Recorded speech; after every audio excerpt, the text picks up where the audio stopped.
आज आपण कमी साहित्यांमध्ये 5 मिनिटात दह्याची कढी करण्याची सोपी रेसिपी बघणार आहोत। या पद्धतीने बनवली तर कढी फुटत देखील नाही आणि चवीला देखील खूप छान लागते। भरपूर टिप्स असलेली ही व्हिडिओ शेवटपर्यंत बघा आणि चॅनलला सबस्क्राइब केलं नसेल तर नक्की करा। ही कढी बनवण्यासाठी साहित्य काय काय लागतं ते एकदा बघून घ्या।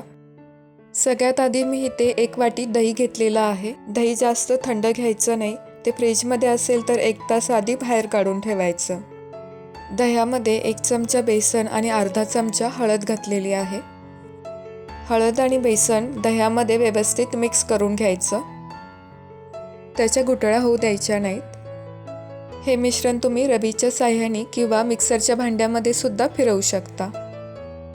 आता या मिश्रणामध्ये 1 ग्लास पाणी घातलेलं आहे आणि त्याचं ताक तयार करून घ्यायचं। अशा प्रकारे दह्यामध्ये बेसन, हळद आणि पाणी घालून हे मिश्रण तयार करून घेतलेलं आहे।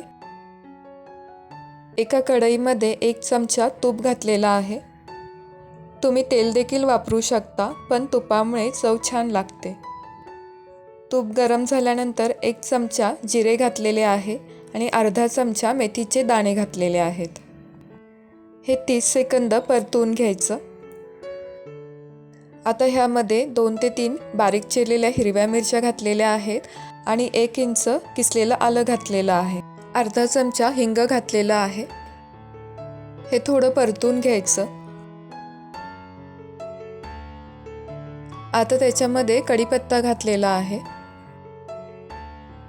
हे सगळं 1 मिनिट परतायचं आणि त्याच्यामध्ये मगाशी तयार करून घेतलेलं दह्याचं मिश्रण घालायचं। सोबतच अर्धी वाटी पाणी घातलेलं आहे। हे मिश्रण घातल्यानंतर चमच्याने अगदी खालपासून ढवळून घ्यायचं। ही कढी मंद आचेवरती शिजवायची आहे। कढी शिजवत असताना चमच्याने सतत ढवळत राहायचं। जर का सतत ढवळलं नाही तर कढी फुटण्याची शक्यता असते।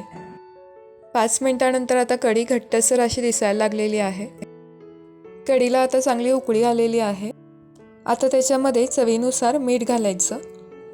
1 चमचा साखर पण घालायची। साखर घातल्यामुळे आंबट गोड चव खूप छान लागते। बारीक चिरलेली कोथिंबीर घातलेली आहे।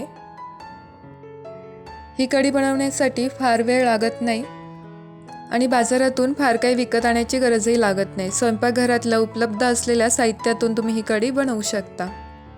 अशा प्रकारे कढी आता बनवून तयार झालेली आहे। रेसिपी आवडली असेल तर व्हिडिओला लाईक, शेअर आणि चॅनलला सबस्क्राइब करायला विसरू नका। व्हिडिओ बघितल्याबद्दल धन्यवाद।